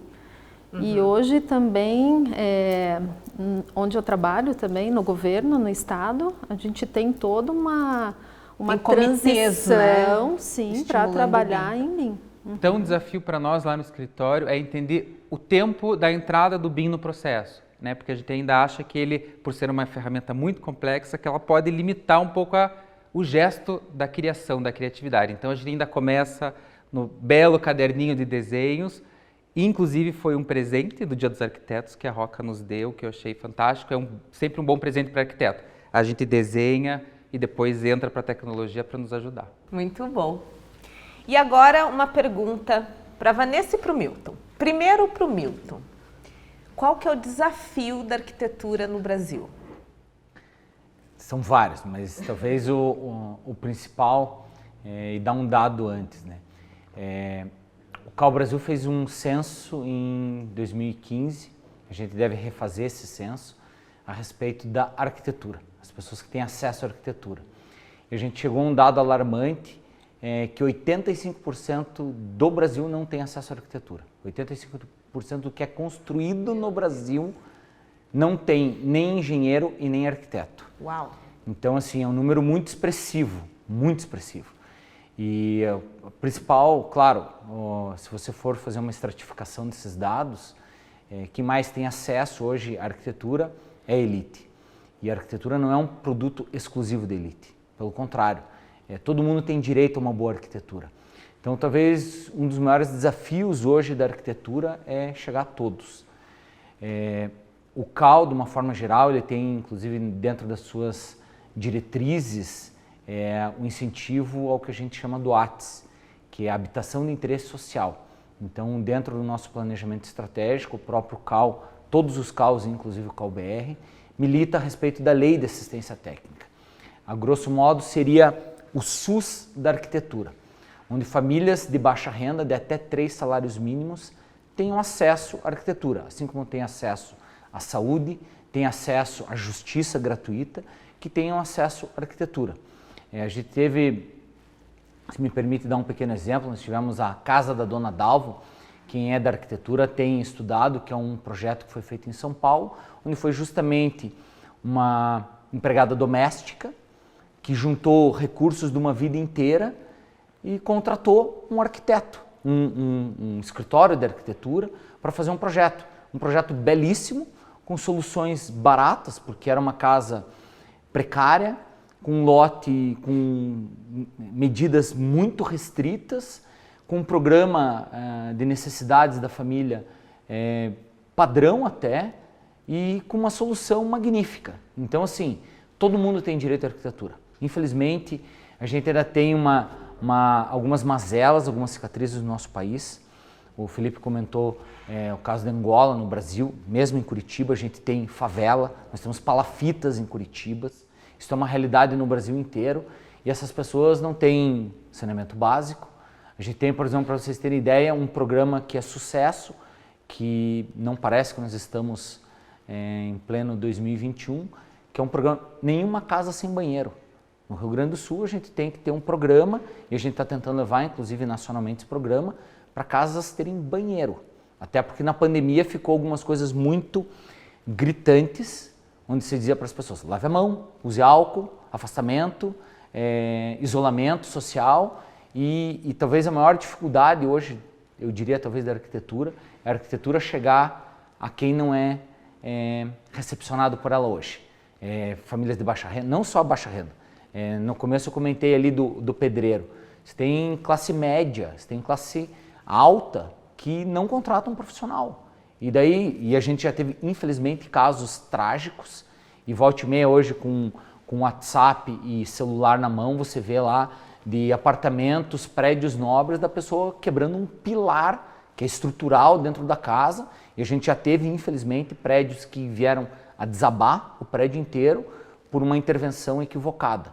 Por quê? Porque a pessoa acha que arquiteto, nossa, é comprar uma Lamborghini. Não, arquiteto, pelo contrário, eu vou dizer para vocês, o arquiteto economiza dinheiro da obra. Ele faz uma obra mais racional, sem desperdício de material, sem desperdício de tempo, com espaços melhores resolvidos. E tem uma brincadeira, né? Em sala de aula, a gente fala às vezes para aluno, você corrigir no projeto, na fase do desenho, custa 1. Sai barato. Sai barato, na hora que você está ali no pensamento, na hora que você está pensando, fazendo este desenho à mão, custa 1. Na hora que você está já em fase de aprovação, ele vai custar 10. Para resolver na obra, custa 100. De um espaço que ficou sem uma janela, a ventilação que não funcionou.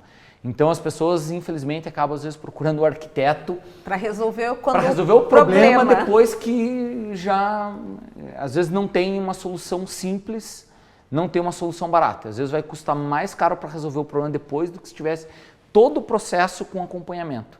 Então, às vezes a pessoa acha que arquiteto é um produto de elite. Não, arquiteto é um produto acessível e se paga.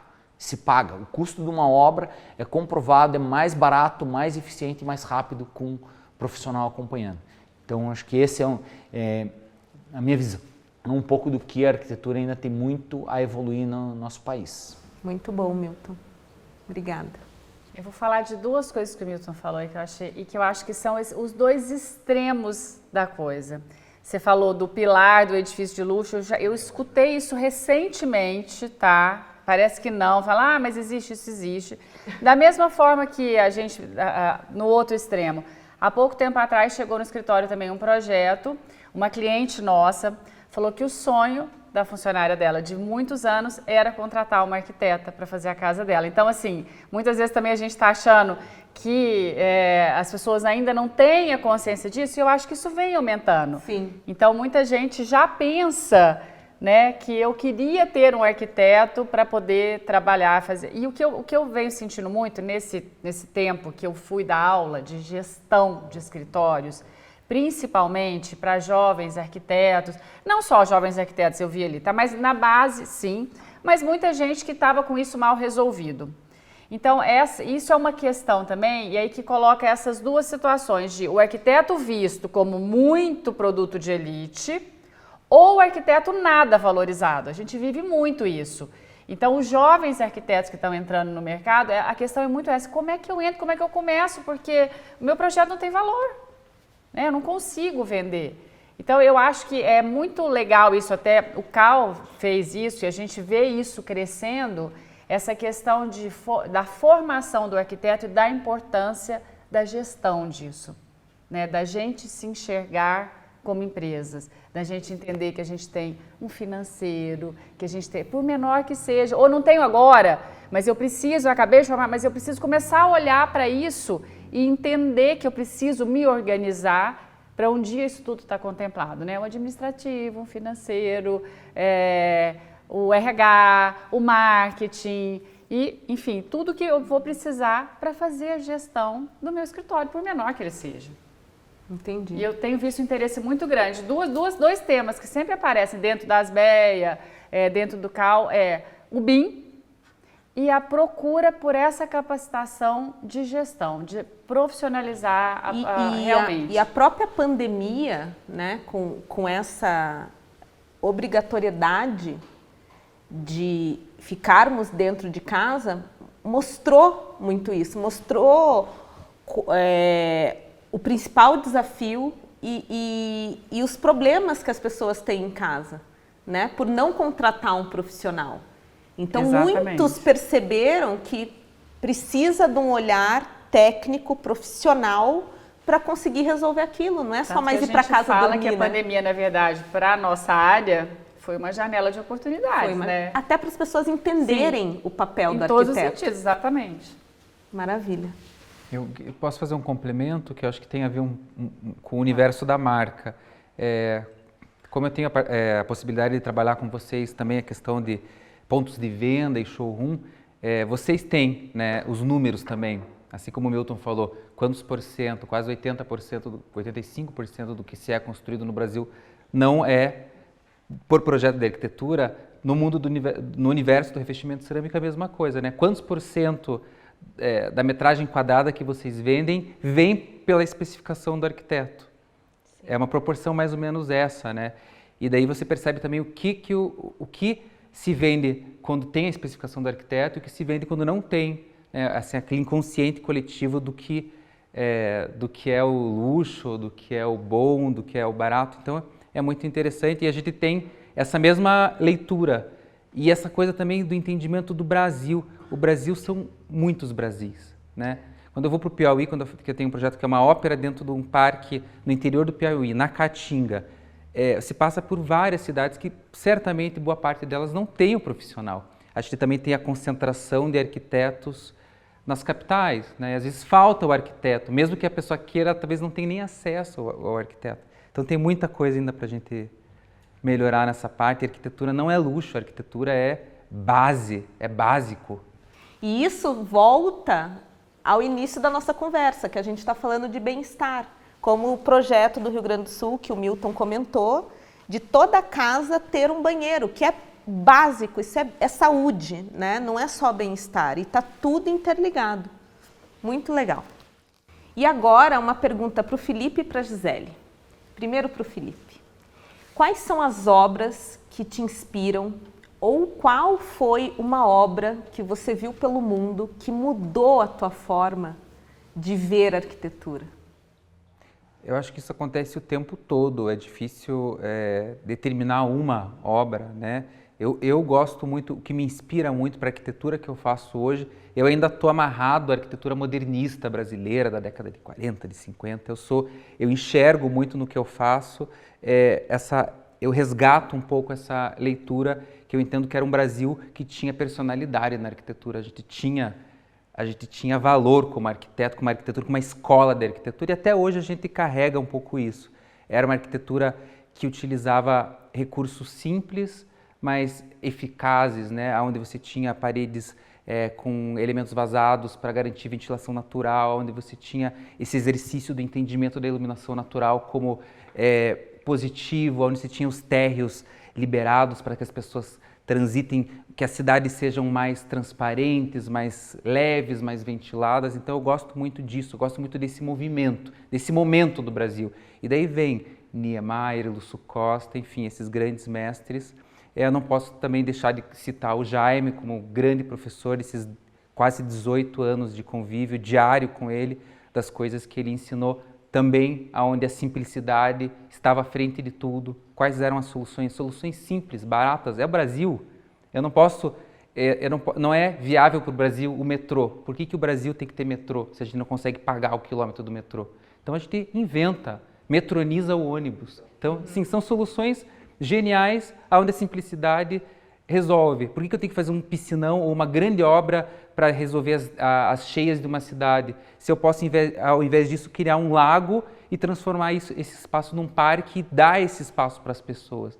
Então eu não preciso de uma grande obra de engenharia, eu simplesmente entrego um parque para as pessoas. É isso, né? É isso que o Jaime trouxe para a gente e por isso que o Jaime é tão reconhecido no mundo inteiro. E também gosto muito de observar as outras artes. Eu acho que o arquiteto não precisa ficar só olhando para os outros arquitetos, né? Para que venha o ineditismo, a gente tem que olhar o que está acontecendo nos outros universos, os outros movimentos. A moda, gente, a moda está na frente da arquitetura, porque ela é mais fácil de experimentar. A gente fala, a moda puxa o carro, sempre. Né? Falando em diversidade, porque exatamente, a resposta é mais rápida. Né? A experimentação é mais rápida, muitas vezes mais barata. E você não tem aquela coisa que a arquitetura tem, de uma responsabilidade quase de ser eterna, né? A moda, ela cansou, acabou, muda. A gente fica com essa coisa, meu Deus, esse negócio pouco menos acadêmico. A gente vai construir um negócio que vai ficar 80 anos, 100 anos, para sempre construído. É uma responsabilidade se fazer um prédio, uma casa. A moda já é mais... Então, é legal olhar, né, o que o cinema está fazendo, o que as artes plásticas... Eu fico de olho. Sim. Eu fico de olho. Aumenta o repertório, né? E daí a cabeça... A criatividade vem disso, né, do repertório. Muito legal. E Gisele, para você, o que te inspira? Já que o Felipe agora abriu o leque. mudou o roteiro. Então, obra, cinema, arte, o que inspira um arquiteto? Tudo. Tudo. Eu acredito que somos todos uma somatória de tudo, né? Somos uma esponja, mas é uma esponja que, vamos dizer assim, que ela, ao mesmo tempo, ela inspira e ela expira. E você perguntou com relação a obras e eu fiquei pensando, né, quais delas. E aí eu fui passando na minha cabeça várias, né? E é uma somatória de tudo, né? Porque a gente não pode dizer que é uma só, porque naquele momento foi aquela que somou. Aí depois veio outra, e depois veio outra, e não foi só aquilo, porque foram as sensações, foram as experiências que fizeram parte. E as experiências, aí a gente volta na neuroarquitetura. As experiências enquanto sentidos, enquanto estímulos, visão, e o teu momento. Olfato, paladar, histórias, memórias. Então, se eu estive num museu, a arte, além do espaço, é a arte que fez parte daquilo, né? Então, uma das obras, então vamos falar em obra, eu acho que é importante falar também. Teve uma obra que foi marcante na minha vida, que foi do Peter Zumthor, que é a Therma de Vals, que ela estimula muito os sentidos. Então lá, além da materialidade, tem vários materiais com diferentes texturas, diferentes temperaturas, inclusive diferentes piscinas com temperaturas de 10 graus a 50 graus, em que a gente vai passando por diferentes espaços. Aquilo muda a vida em diferentes momentos. Visuais, que inclusive a arquitetura não é só o espaço interno, é a relação do interno com o externo. Então, o que eu enxergo e o que eu vivencio a partir daquela minha paisagem que eu tenho externamente. E o próprio Peter Zumthor, ele tem um livro chamado Atmosferas, que mudou também a minha vida, a minha maneira de ver, né? Então, falar em livros também, a questão da capacitação, do ler sempre, do estudar sempre, isso é fundamental. E a questão assim de vivências com relação à cidade. Então, quando a gente fala em cidade, não é somente visitar a cidade, é vivenciar as cidades. Então, isso envolve gastronomia, isso envolve diferentes culturas, conversar com as pessoas. Porque tem a questão da arquitetura, né? O que me inspira? Sabe o que me inspira? As pessoas. Conversar com as pessoas. Esse momento que a gente está aqui agora está me inspirando. Porque quantas conexões neurais eu estou fazendo para os meus próximos projetos, para minhas próximas experiências, porque a vida é isso, a vida não é só fazer projeto, não é só fazer a obra, a vida é estar aqui, porque eu deixei de fazer outra coisa para estar aqui, porque esse momento é importante para mim, é importante para você, para o Felipe, para a Vanessa, para o Milton, isso é importante, isso é a vida. Muito então bom. É isso. Obrigada. E agora a gente já está se direcionando para o final e eu tenho uma pergunta aberta para todos. O que vocês levam em consideração na hora de especificar um produto ou uma marca para um cliente? Eu acho que é um conjunto de coisas, né? A primeira coisa de tudo é entender aquilo que é, até para a gente falar de projeto, é o tal do briefing, né? Que isso é básico. Para a gente entender onde a gente está pisando, para que lado que a gente vai num projeto e nas especificações dentro desse projeto. Bom, entendendo isso, eu acho que é muito importante ouvir o cliente, inclusive falar quais as expectativas dele, qual é a vivência dele, né? Não só de gosto, mas de memória, o que para ele faz sentido ter na casa, o que ele espera daquilo. Obviamente, né, as pessoas hoje estão muito preocupadas com o custo, mas aí, óbvio, é uma questão muito da gente trabalhar, entendeu? Nós estamos falando do quê? De custo, nós estamos falando em quanto tempo isso vai se pagar, de durabilidade, de segurança no que você está colocando, né? E aí a marca entra com tudo nisso, porque quando a gente, né, estamos aqui falando com Roca, mas a gente tem toda segurança do mundo, em qualquer que seja a especificação, desde um produto básico a um produto super lançamento, top, as lastras, enfim. A gente sabe, tem a total segurança de que vai funcionar, de que a tecnologia envolvida cumpre todos os aspectos, todas as normas que tem que estar contempladas ali. Eu concordo com a Vanessa. Eu acho que o momento para mim da especificação é o momento em que existe uma conversa muito direta e franca com o cliente. Porque eu gosto de fazer essa troca e ter esse entendimento de que a pessoa que vai ficar, se for uma casa, por exemplo, quem vai morar naquele espaço, quem vai conviver com aquela textura, com aquela cor, é o cliente. Então, eu acho que é um momento muito quase de intimidade que você tem que puxar, tem que buscar, tem que capturar, né, extrair da pessoa para que você entregue para ela uma experiência agradável. Né? Então, eu também tenho eu acho que nesse momento da especificação eu gosto muito de puxar isso e ao mesmo tempo oferecer. Sim. Né? Oferecer experiências. É a nossa função, mostrar, né? Dentro do que a gente vive buscando referência, pesquisando, a gente tem que... Veja, olha isso aqui, olha esse lançamento, é super formato, é 3D, agora a gente está migrando para os produtos com 3D, isso não existia, agora a gente consegue, tem altura, tem sombra, luz e sombra no revestimento. Né? Então a gente tem que trazer isso tudo que está saindo, tem que ficar esperto, o que o mercado tem, o que o mercado lança, feiras, né? A melhor coisa que tem no ramo do revestimento, a gente tem que ir nas feiras. Conhece o que está saindo lá, puxa do cliente aquilo que ele tem e aquilo que ele quer e faz essa combinação, esse equilíbrio e daí a gente obviamente opta por marcas que entregam qualidade, entregam variedade, diversidade e nem sempre você vai encontrar em uma marca só o que você precisa. Às vezes você faz um blend de marcas para trazer aquilo que você espera. E na prática, o mercado leva em consideração a sustentabilidade? Cada vez mais, Cristi. Cada vez mais a questão da consciência ambiental com relação à especificação dos materiais, com relação ao projeto de arquitetura em si e a execução da obra, está considerando os aspectos ambientais e sustentabilidade muito relacionados e muito aplicados. Eu percebo isso. Tem clientes lá no escritório, por exemplo, que chegam já questionando. Você faz projeto considerando os aspectos de sustentabilidade? Você, sim. Sim, então... porque é um movimento, né? A gente não pode falar nem que é uma tendência, é uma necessidade da gente ter esse olhar, né? Porque a gente utiliza muitos recursos naturais. Então é muito importante essa alfabetização do que é sustentabilidade, né? Para a pessoa também não entender, como o Milton falou, que é distante.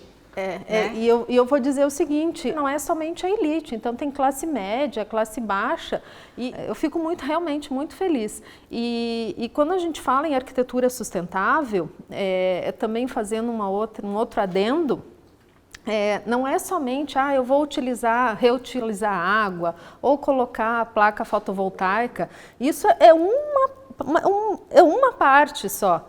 Tem todo um estudo que envolve desde a questão da insolação, que inclusive, né, natural, ventilação natural, né, arquitetura passiva, de poder utilizar os recursos naturais que o ambiente promove para que a arquitetura seja o mais natural possível, utilize esses recursos. Né? Então, a questão da especificação de materiais sem a toxicidade, a questão da reutilização da água de uma maneira mais renovável possível, a questão de recursos de resíduos, reuso de resíduos ou mesmo minimização desses resíduos, a questão de conforto em todos os seus aspectos, então olfativo, visual, higrotérmico e por aí vai. Legal. E quando a gente fala de sustentabilidade e soma inovação, né? Como você está na academia, como que a gente vê hoje esses estudos da biomimética, da gente olhar para a natureza e trazer para outros materiais, né? Olhar e aproveitar a tecnologia e poder trazer isso. Como que está isso tudo? Então, tem vários estudos e práticas, inclusive, de materiais vivos. Então, essa é uma outra questão que deve ser abordada com relação à inovação dos materiais. Então, o Felipe comentou, né, da impressora, e eu já fiquei com vontade aí de falar com relação aos materiais vivos, né, de usar dos materiais aí que utilizam a nanotecnologia para isso, né. Dos materiais, tem materiais hoje já na prática, eles não são amplamente utilizados, mas já existem, né, materiais que emitem ou que absorvem CO2 e emitem, e pelo contrário, ainda já emitem, né, oxigênio para purificar o ambiente, né. Tem materiais que reduzem trincas, reduzem fissuras, então eles são organismos vivos, né, e não são materiais estanques. Então a questão dos materiais, eles são muito ricos e tem muita coisa aí para o futuro que a gente tem aí como visão. E Gisele, falando em inovação, você recebeu uma menção honrosa ligada à inovação. Como que foi esse projeto? Esse é um projeto localizado em Olambra. Ele constitui, a ideia é ter uma arquitetura saudável. Então, dentro de uma certificação, na verdade, nós fizemos um projeto que ele atendia 3 certificações. Então, a arquitetura saudável, ao GBC e ao HQE. E ao mesmo tempo, mas como foco na arquitetura saudável. Então tinham lá vários elementos para atender essa arquitetura saudável. Então, além dos materiais, que tinham que ser livres de quaisquer substâncias que podiam ser tóxicas, a questão de reutilização de água, de painéis fotovoltaicos, tinha até uma mini turbina eólica e um elemento muito importante que é o social. Então, de promover a diversidade social. Então, um dos elementos de sustentabilidade é a multifuncionalidade. Foi o tema da minha tese de doutorado também, que é a multifuncionalidade dos espaços. Então, embora seja a temática o hotel, sempre promover outros usos, para que justamente possa promover essa diversidade de usos, essa mistura de usos. Então, com o café, não só no térreo, então promover essa atividade no térreo, mas no rooftop também. Outra atividade do hotel tinha café, bar, tinha também uma lavanderia que podia ser utilizada para a comunidade. Tinha os wetlands também no térreo, então também com essa função de filtrar a água que ia ser utilizada. Então tinham várias estratégias ambientais, sociais, tecnológicas, e a ideia do hotel era ser autônomo, então ele funcionar sozinho. Então tinha essa questão de inovação tecnológica também. Nossa, sensacional, parabéns! Obrigada. E a gente está chegando ao final de mais um Jornadas e eu queria abrir uma palavra final para vocês falarem um pouquinho do que vocês sentem quando pensam na arquitetura atual. Eu acho que é um vasto campo aí que a gente tem para trilhar. Claro, é uma profissão que a gente escolheu pela vida, todos nós somos apaixonados pela arquitetura, então a gente vivencia. Enquanto as pessoas vão no museu e olham o quadro, a gente olha o espaço, o entorno, os acessos, a cor, a parede, a gente vivencia. É difícil porque a nossa profissão, assim, a gente vem aqui na Roca, a gente olha como que está o acabamento, a decoração, você anda na cidade, você para no sinaleiro, você olha para a cidade. A gente vive a arquitetura. Então, assim, para o bem e para o mal. Então, assim, a gente observa às vezes algumas arquiteturas agressivas, cidades que não são para pessoas, cidades, por exemplo, o próprio Curitiba tem problema de uma cidade ainda muito voltado ao automóvel. As cidades modernas são voltadas ao automóvel, então você observa a cidade dentro do carro. A gente queria estar descendo para comprar o pão, daí você sai do pão, senta no banco da praça, come ali o pão na frente, com uma paisagem bacana, com uma sombra, com um mobiliário urbano. Então, assim, a gente vive a arquitetura. É um sentimento difícil, assim, para talvez algumas profissões. Tem profissão que o cara termina, tira o jaleco, chega em casa, põe e abstrai totalmente. A gente está assistindo um filme, você vê a paisagem, a fotografia do filme, a arquitetura que está no paisagem passando lá no fundo, às vezes é embaçado e a gente está olhando. Então, assim, é um sentimento de relação de amor e ódio, porque você não consegue desgrudar disso, você vive a arquitetura todo dia. Desde o mobiliário, a ergonomia, a cadeira, a caneca. Então, assim, é uma experiência única, assim. Então, ser arquiteto não é uma coisa fácil, porque você não consegue ter uma chave ali de liga e desliga. Você está o dia inteiro vivendo isso. Mas é uma coisa muito recompensadora, porque você vê o teu trabalho, você vê as tuas intervenções, as tuas ideias que você pensou lá no passado. O Felipe comentou do Jaime, às vezes fazia uma intervenção, 20 anos depois as pessoas estão entendendo algo que ele pensou que parecia ser um negócio, assim, fora da casinha. Assim. Hoje a gente, a palavra think out of the box, muita gente fala, é uma coisa que é do dia a dia do arquiteto, porque a gente está o dia inteiro tentando pensar fora dessa casinha. Mas é um sentimento bacana, assim, você consegue se inspirar em todos esses momentos para tentar trazer qualidade para o usuário final, para aquele cliente que vem, você pega todo esse carregado de sentimentos, de emoções, de vivências, de experiências, de referências. Não é tudo, não pensem que tudo, a gente fala na faculdade, 10% inspiração, 90% transpiração. Então, assim, quando a gente trabalha com fornecedores bons, você tem variedade para você chegar e fazer uma simulação num 3D, tentar lá 40 paletas de cores diferentes para ver qual que vai ser a perfeita que vai encaixar naquele perfil de cliente. Então você consegue quando você tem esse apoio, esse suporte. Então a arquitetura nos providencia um pouco disso e que é uma experiência única para os dois lados. Tanto para a gente que atua, por isso é difícil um arquiteto largar a profissão, porque uma vez que você se apaixona, você se morre arquiteto. E é claro, é uma satisfação a gente poder entregar e realizar sonho. Porque o instrumento do arquiteto é concretizar sonhos. São pessoas que vêm com sonhos do mais simples ao mais complexo e a gente tem que ter a capacidade de transformar aquele sonho em realidade. Que bonito. Obrigada. Se inspirou? Me inspirei. Eu vou começar então meu discurso final com uma frase do Jaime. Quem cria nasce todo dia.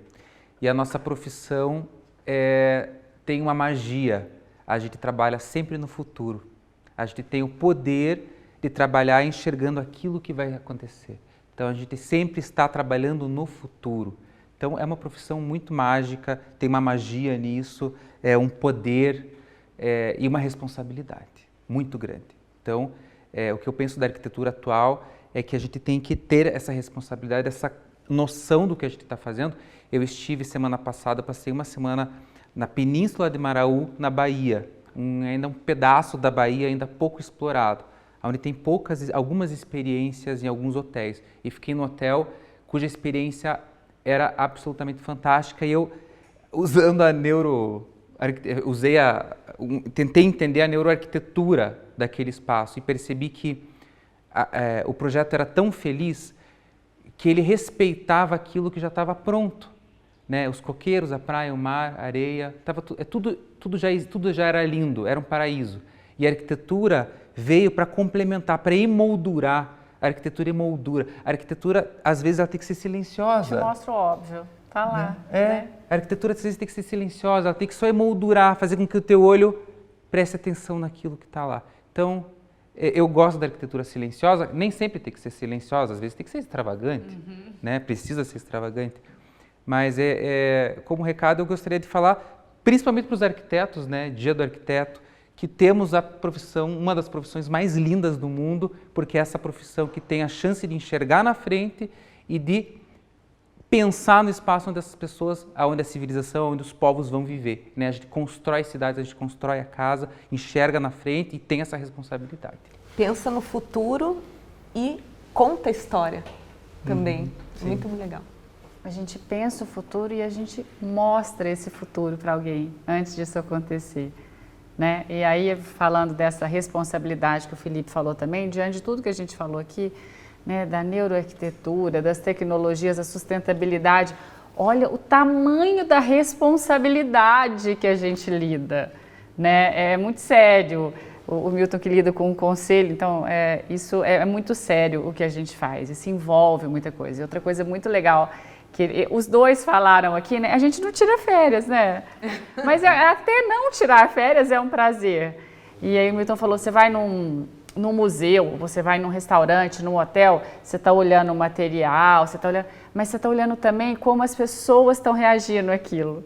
Também, não é? A gente fica, você vai no museu, você olha a obra, você olha o espaço, mas você está olhando a reação das pessoas àquilo também, a obra, ao ambiente criado. E então é muito complexo, porque é o material, o humano e o que está por trás da junção disso tudo. É uma paixão, tem que ser apaixonado para fazer tudo isso, né? É uma arte. E quando a gente fala Feliz Dia do Arquiteto, é tão profundo o Feliz Dia do Arquiteto, porque o feliz vai ativar o quê? O que a gente está desejando? O final da obra. Mas que não acabou, né? Porque o final da obra só começou. Porque é a partir daí que a pessoa vai utilizar aquele espaço. Sim. Ele vai o quê? Vivenciar o espaço. É aí que vai começar. A jornada. Aí que vai começar a Aí começa a jornada. Porque é aí que ele vai vivenciar aquele espaço. E aonde que eu quero chegar a partir do Feliz Dia do Arquiteto? Eu quero chegar na vida dele. E é a vida que é o mais importante, que é aquele meu outro discurso. Que é a paixão pela vida, né? Pelo bem-estar. Exatamente. Então, olha só, né? A gente está fazendo tudo para que ele tenha uma vida feliz, uma vida com qualidade, uma vida com bem-estar, uma vida com saúde. Então, veja o quanto é a nossa responsabilidade, o quanto a gente deve ter paixão pelo que faz, o quanto a gente deve ter comprometimento, o quanto o CAU é importante na nossa vida e na vida da sociedade, né? O quanto as outras profissões que nós falamos aqui são importantes, o quanto os fornecedores, o quanto a Roca é importante na nossa vida, porque a gente não faz nada sozinho se não tivermos um ecossistema fornecedores amplo, né? com qualidade também, se não tivermos construtores com qualidade. Então, tudo isso é uma cadeia que deve acontecer de uma maneira integrada, com qualidade.